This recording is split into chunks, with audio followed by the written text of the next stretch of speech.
Good morning and welcome to America's Home Cooking. Please don't get upset at the terminology I'm going to say right now, because a lot of people are angry about what's going on in the Middle East. But this is an old cookbook I'm pulling this recipe out of, and it's challah bread. It's not the challah that we know today. Now I question it because they were enslaved in Egypt. I wonder if they didn't take it from Egypt, but anyway, we're going to use ancient grain and we're going to try to make this and see how it comes out. Now it's only going to make one loaf, so I am changing it some, and in other areas I am not. So we're going to work with it with this recipe. They want just a half a cup of warm water, and basically they're talking body temperature, but you have to heat it up. If you take it from the faucet, you get sediments and it attacks your liver, and the liver tells other organs what to do. So you can imagine that it's going to if it's messed up, how is it going to be able to tell the other organs what they have to do to help you stay healthy? So it's a little step, but I'm noticing a lot of the people today are cutting a lot of these little steps out and saying this is fine, but it's not. You don't really know what you're doing. Women have taken these long steps to make sure they get them right all the time.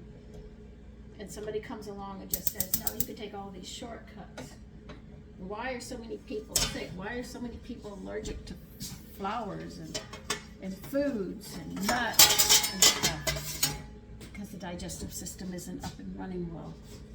It doesn't take long just to take the chill off. That's all you want to do is take the chill off the cold water, and you got it. So see, I don't know if this is really an Egyptian bread or not. So that's why I just call it a Middle Eastern bread, because I don't know. I know that the bangles the Egyptians wear are similar to what the Jewish people wear, but they say it's theirs. I don't know. You know, I just don't know. If you take a look at the old records, see the Egyptians and how they wore theirs, so you begin to question, you know, really? Not putting anybody down, it's just that I don't know. So I just call them by the names as I see them in the cookbooks, and that's it. Okay, we need one package, which is 2 1/4 teaspoons of yeast. Just regular old yeast. But I was thinking about doing something else, believe you me. If this works, I'll use this and see if we can go backwards further and see if we can come up with a real ancient braided bread. Sometimes I wonder if the word challah doesn't mean braided.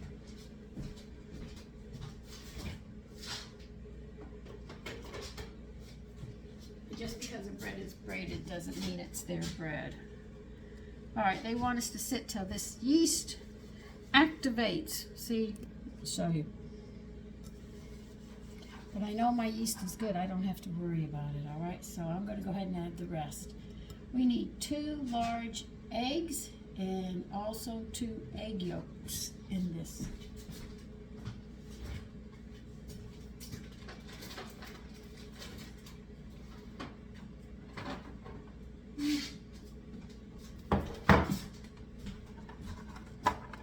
So I'll be walking around. I know. Sit there and say, please don't hear what I do.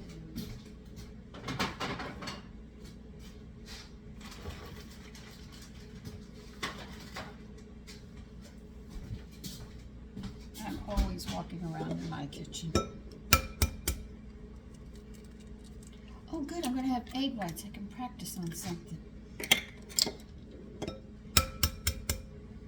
Let me get a bowl so I can put the egg whites separate because I need them. I've got to work on something.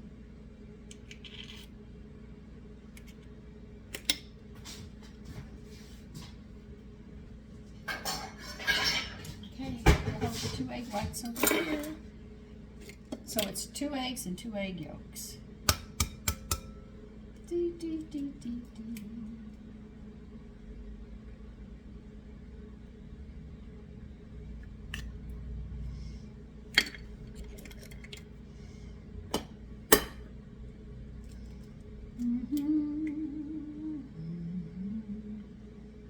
No, I just ran out of bread. I could not believe it. And I said, well, I want to try this. Let's see how it comes out this way. Oh, come on, break off. Gotta break off, okay. Put this on the side, I gotta do something today.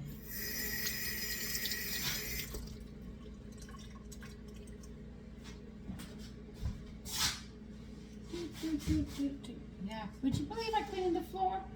Feel all that dirt? Rain does it all the time. All right, 3 tablespoons of vegetable oil.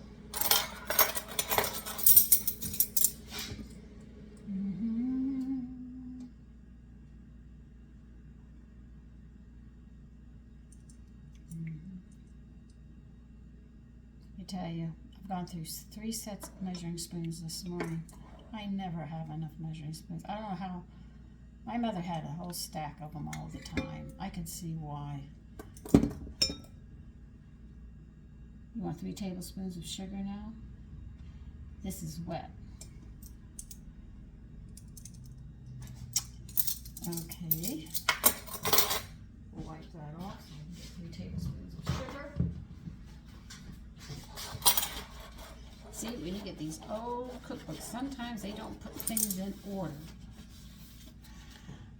So you have to do it. So I'll have to do 6 of these.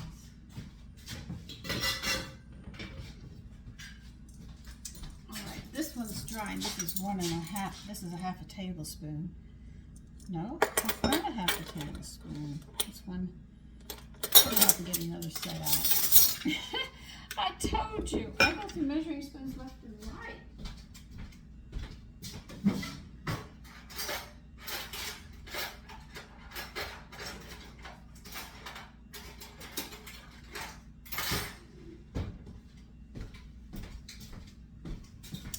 I got 3-4 sets and still not enough. 1, 2, 3.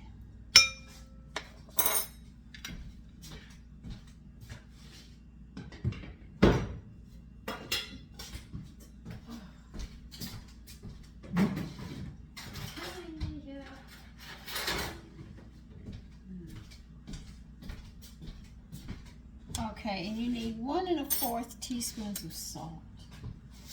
Where did I put it? Do I have it up there? No, I don't.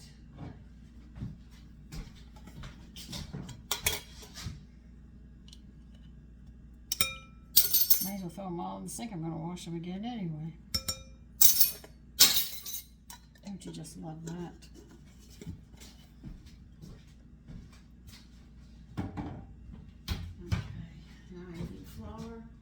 So I'm not going to use these cups.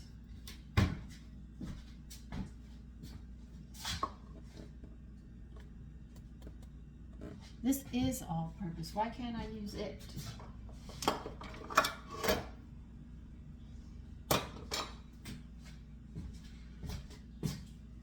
Incorn is all-purpose flour, right?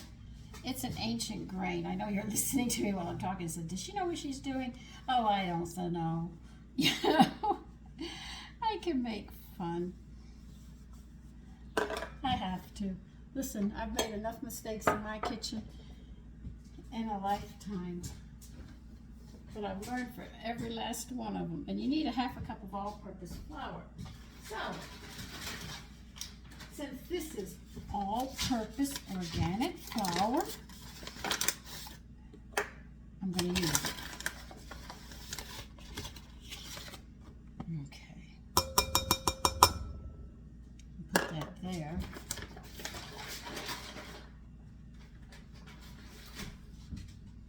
Where are my spoons? I have been so busy this morning. Now they want us to mix this until thoroughly blended.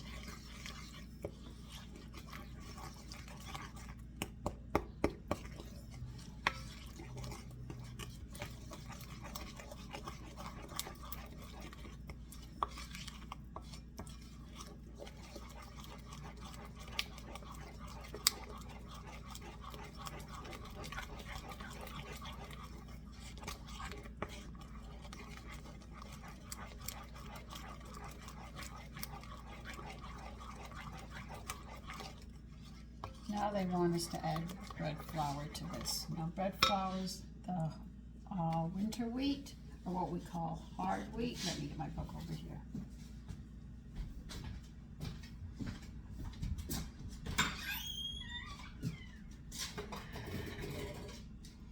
Now I don't have to add much because Incorn already has the bran and the wheat ground into it.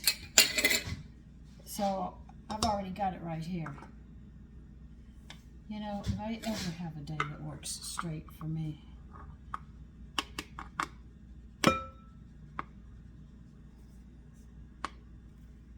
Here's one.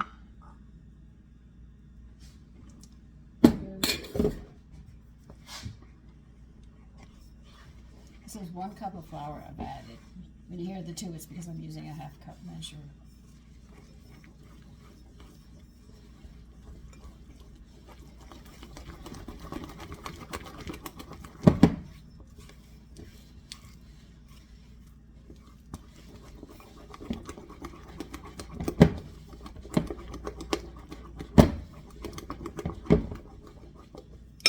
I had forgotten.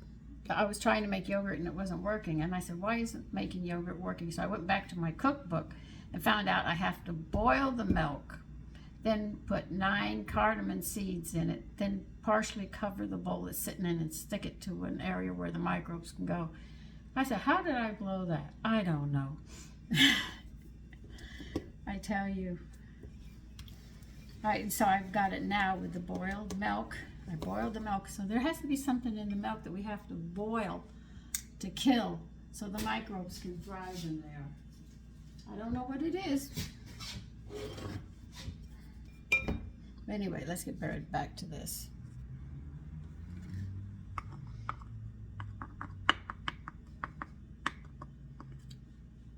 So anyway, I took the plunge making gummy bears.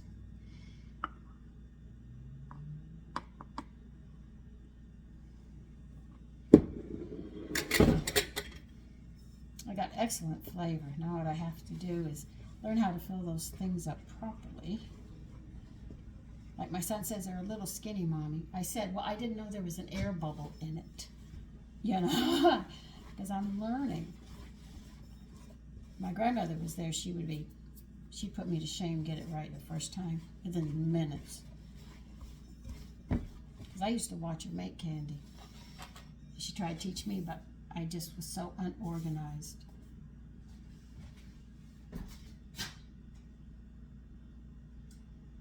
All right, and you want me to knead it? Okay. We need another 1/2 cup on the counter because we're going to get ready to knead this. And we're not done with the flour at all yet.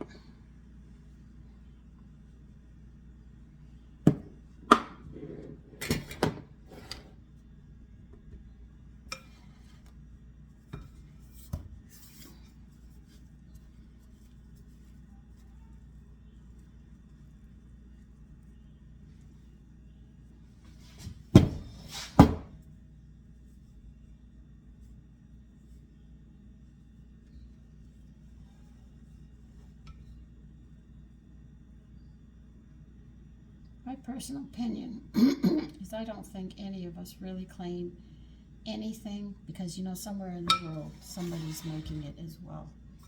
Nobody actually has a secret on anything unless you kill everybody off who's ever done it. And that doesn't make sense. Of course, some people have done that and killed the people who invented it just so they could claim it, and then their name gets famous, but they weren't the ones who did it.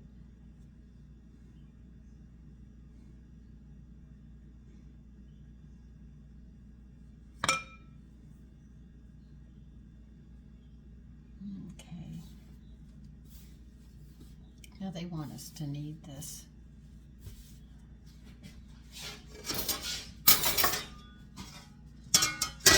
Put hot water in your bowl because we're going to knead it.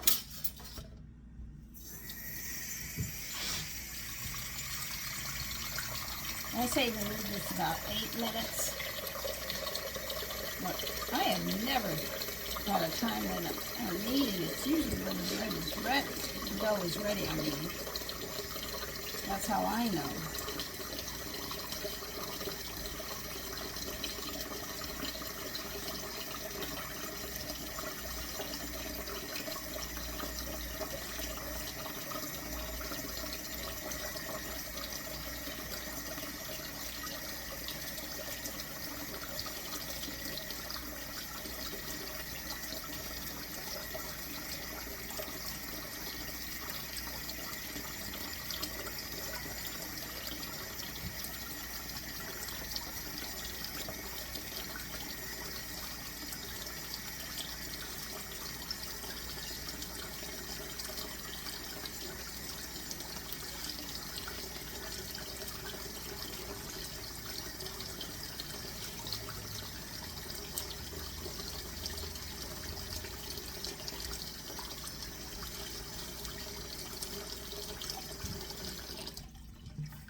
So we're going to knead this. I'm going to continue doing this action and get this bread dough ready. And I don't even have a clean finger. I'll be back. Okay, I washed my bowl out. It's in warm water. I'm going to oil it. They call it grease in recipes. Grease the bowl. This is what they're talking about.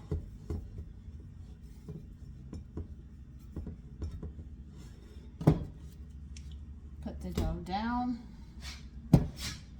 Turn it around. Flip it over.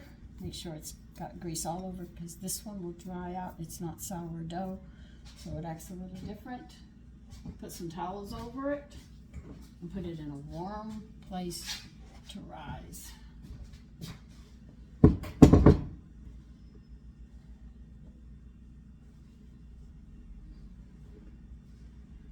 And we will check that after it rises, and I'll be back then.